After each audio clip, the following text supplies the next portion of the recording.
सूत्र 7वां अध्याय व्रतों का स्वरूप भाग 1।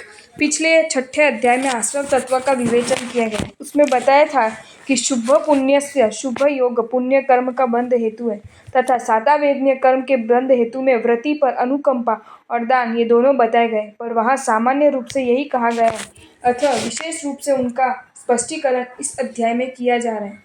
प्रस्तुत 7वें अध्याय का प्रारंभ व्रत से होता है। व्रतों का स्वरूप, उनकी भावनाएं, व्रतों के प्रकार और लक्षण, व्रति के लक्षण, आगाड़ी और अनगाड़ी व्रति में अंतर आदि का वर्णन इस अध्याय में किया जा रहा है। इस अध्याय की विशेषता यह है कि इसमें श्रावक व्रतों का अतिचार रहित सहित वर्णन है और अंत में दान का स्वरूप तथा उसके फल में विशेषता होने भी कारण बताए गए हैं। व्रतों का स्वरूप हिंसा नृत्या ब्रह्म परिग्रहेभ्यो विरति व्रतम।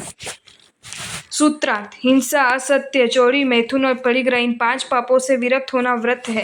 विवेचन हिंसा, असत्य आदि दोषों से स्वरूप का वर्णन आगे सूत्र 8 से 12 तक में रहेगा। उनसे विरत होना व्रत है।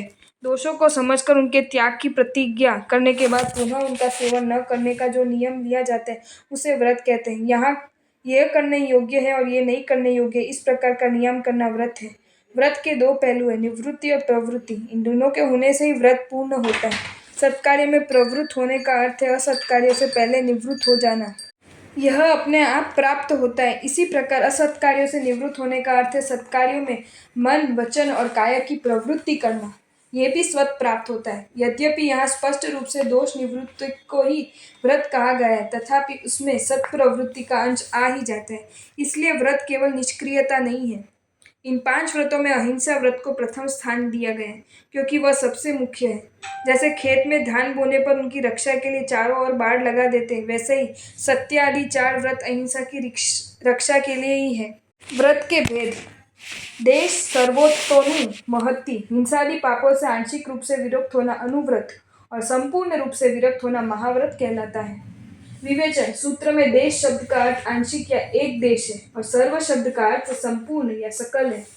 प्रत्येक त्यागाभिलाषी व्यक्ति दोषों से निवृत्त होता है, किंतु सबका त्याग समान नहीं होता। इसलिए यहाँ हिंसा आदि दोषों के संपूर्ण या आंशिक रूप से भी त्याग का व्रत मानकर उनके संक्षेप में 2 भेद किए, महाव्रत और अनुव्रत। महाव्रत और अनुव्रत: हिंसादि पापों से पूर्ण रूप से निवृत्त होना। साधु साध्वी हिंसादि का पूर्ण रूप से परित्याग करते हैं, उनके व्रत महाव्रत कहलाते हैं। अनुव्रत: हिंसादि पापों से एक देश से आंशिक रूप से निवृत्त होना। श्रावक श्राविका उन पापों का आंशिक रूप से त्याग करते हैं, उनके व्रत अनुव्रत कहलाते हैं। व्रतों की भावनाएं: तत्स्थैर्यार्थ भावना पंच। इन व्रतों की स्थिरता के लिए प्रत्येक व्रत की 5-5 भावनाएं हैं। प्रस्तुत सूत्र में अहिंसा आदि 5 व्रतों की 5-5 भावनाओं को संकेत किया गया है, किंतु मूल सूत्र में उन भावनाओं के नाम तथा उनके स्वरूप आदि का कोई उल्लेख नहीं है, किंतु भाष्य आदि में इनका विवरण मिलता है। भावना का अर्थ है आत्मा को प्रशस्त भावों से भावित करना है, जाने हुए विषय पर बार बार चिंतन करना है। ये चिंतन मात्र शब्दों का पुनरावर्तन न होकर गहराई के लिए होता है। इन भावनाओं का उपयोग ही ये है कि ये अहिंसादि व्रत आत्मा की गहराई में बैठ जाए और हिंसा आदि विषय विकार उनमें आत्मा से बाहर निकल जाए। जिस प्रकार विविध भावनाओं से भावित करने से औषधीय रसायन बनकर पुष्टिदायक हो जाती है, उसी प्रकार शास्त्रकारों ने अहिंसादि की पुष्टि के लिए 5 भावनाएं प्रतिपादित की हैं, जिसका संक्षिप्त स्वरूप इस प्रकार है। अहिंसा व्रत की भावनाएं: ईर्ष्या समिति। ईर्ष्या शब्द में समस्त शारीरिक क्रियाओं का समावेश हो जाता है, किंतु इसका मुख्य अभिप्राय गमनागमन की प्रवृत्ति से लिया जाता है। इस रूप में उसका अर्थ है अपने शरीर प्रमाण अथवा 3.5 हाथ आगे की भूमि देखकर चलना, जिससे किसी भी जीव का घात न हो जाए, उससे कष्ट न पहुंचे। सरल शब्दों में स्व पर को कष्ट न हो, इस प्रकार विवेक पूर्वक सभी शारीरिक क्रियाएं करना ईर्ष्या समिति है।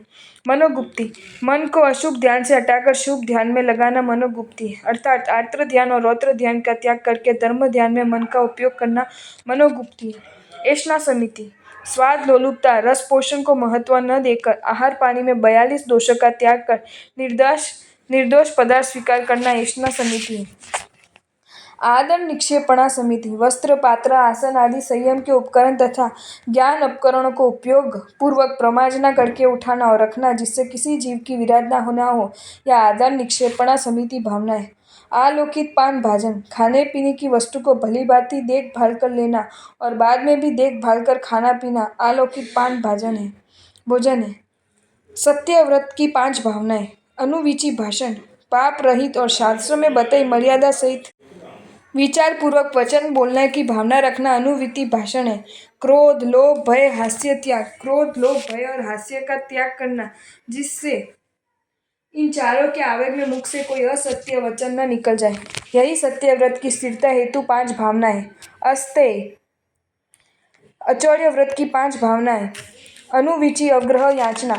अनुविची अर्थात विचार, अवग्रह अर्थात रहने के लिए स्थल या जगह, याचना अर्थात मांगना। साधु साध्वियों को जिस स्थान में वास करना हो, उस स्थान का जो मालिक हो उनसे अनुमति आज्ञा लेकर ही उस स्थान में वास करना चाहिए, अन्यथा दत्ता दान का दोष लगता है।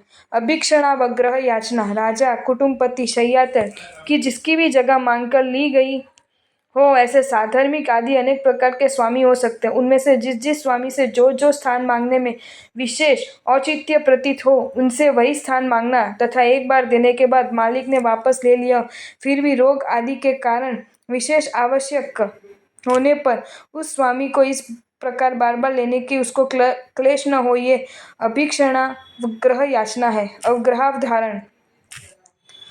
मालिक से मांगते समय ही अवग्रह का परिमाण निश्चित कर लेना अवधारण है। साधर्मिक अवग्रह याचना। जिस स्थान पर अपने ही साधर्मिक गीतार्थ या संविघ्न विहारी साधु पहले से ठहरे और उसी स्थान को उपभोग में लाने का प्रसंग आ जाए तो उस साधर्मिक से उस स्थान की याचना करना। अनुज्ञापित भोजन पान। विधि पूर्वक लाए हुए आहार आदि को गुरु को अथवा गुरु नियुक्त अन्य साधु को दिखाकर उनकी आज्ञा लेकर भोजन पान करना अनुज्ञापित भोजन पान भावना है। ब्रह्मचर्य व्रत की 5 भावनाएं। स्त्री, पशु, पंडक, सस्तवसति वर्जन। जहाँ स्त्रियों का गमनागमन आना जाना विशेष होता हो, जहाँ पशु अधिक प्रमाण में हो तथा जहाँ नपुंसक रहते हो, ऐसे स्थान का और वस्ती का त्याग करना चाहिए। स्त्री कथा वर्जन। स्त्रियों के काम, मोह, श्रृंगार, सौंदर्य आदि की कथा न करना एवं स्त्रियों से बातचीत न करना। मनोहर इंद्रिय अवलोकन वर्जन। अपने विजातीय व्यक्ति के मनोहर अंगों पांगों को राग पूर्वक न देखना। पूर्व क्रीड़ा स्मरण वर्जन। पूर्व काल में गृहस्थ अवस्था में भोगते हुए भोगों को याद न करना। प्रणीत रस भोजन वर्जन। अधिक स्वादिष्ट तथा गरिष्ठ भोजन न करना। अपरिग्रह व्रत की 5 भावनाएं। स्पर्शन, रसन, घ्राण, चक्षु, श्रोत्र। इन 5 इंद्रियों के मनोज्ञ सुंदर विषयों में राग और अमनोज्ञ खराब विषयों में द्वेष न करना। ये क्रमश मनोज्ञ स्पर्श संभाव एवं मनोज्ञ रस संभाव आदि 5 भावनाएं हैं। यह तो संभव नहीं कि व्रती साधक को अनुकूल प्रतिकूल स्पर्श न हो। मधुर कटुक रस, सुगंध, दुर्गंध, विभंस और सुंदर रूप तथा सुखद कर्ण कटु शब्दों का ग्रहण न हो, वह तो होगा ही, लेकिन व्रती साधक को चाहिए कि उनमें राग द्वेष न करे, अनुकूल के प्रति आकर्षित न हो और प्रतिकूल के प्रति मन में अरुचि न लाए, इंद्रिय विषयों के प्रति समत्व भावना रखे। त्याग धर्म के विषय में श्री जैन संघ के महाव्रतधारी साधु साध्वियों को स्थान सबसे पहले और उच्च कोटि का है। इसी उद्देश्य को आगे रखकर इन प्रस्तुत भावनाओं का वर्णन किया गया। तथापि व्रतधारी अनुव्रत अपनी मर्यादा के अनुसार अथवा देश काल परिस्थिति या आंतरिक योग्यता की तरफ ध्यान रखता हुआ व्रत की स्थिरता या व्रत की शुद्धि के लिए इन भावनाओं का संकोच, विकास अथवा इनको न्यूनाधिक रूप में नव पल्लवित कर सकता है। पाप वृत्ति की अन्य भावनाएं। हिंसा, द्विषविहार, मुचत्रापाया, वध्य दर्शनम। सूत्रार्थ। हिंसा दी 5 पापों से इस लोक में अपाय अनर्थ की परंपरा होती है और परलोक में पापों के विपाकों को भुगतना पड़ता है, ऐसा चिंतन करना।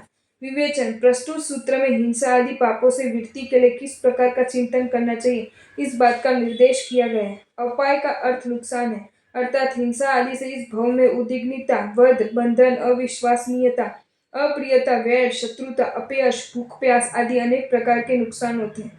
अवध्य का अर्थ है पाप, अर्थात हिंसा आदि से हुए पापों के विपाक से दुर्गति में शारीरिक मानसिक दुखों का सहन करना होगा। सूत्रकार भी 2 प्रकार से व्याख्या करके इसे समझते हैं। एक है ऐहिक दर्शन और दूसरा है पारलौकिक दर्शन। हिंसा आदि का सेवन करने से यह लोक में जो स्व तथा पर विषयक आपत्ति विपत्तियां अनुभव में आती है, उसकी तरफ सर्वदा लक्ष्य रखना ऐहिक दर्शन है तथा मृत्यु पाकर नरक और तिर्यंच आदि के अनिष्ट दुखों की प्राप्ति की संभावना पारलौकिक दर्शन है। दुख में वा सूत्रार्थ अथवा ये पाप दुख रूपी है ऐसा विचार करना। हिंसादि पांचों पाप दुख के कारण है। यहाँ कारण में कार्य का उपचार करके उन पांचों को दुख रुका है। वास्तव में पांचों पाप सेवन से आकुलता ही है। आकुलता ही दुख है, अर्थात पाप करते समय तो आत्मा को उद्वेग तथा संक्लेश रूप परिणाम होता है और उसका फल भोगते समय तो अत्यंत दुख एवं पीड़ा का अनुभव होता है। आपको ये वीडियो अच्छा लगा हो तो इसे लाइक करें और शेयर करें और ऐसे ही नए नए वीडियोज़ देखने के लिए सब्सक्राइब करें हमारी channel Jain facts and stories को।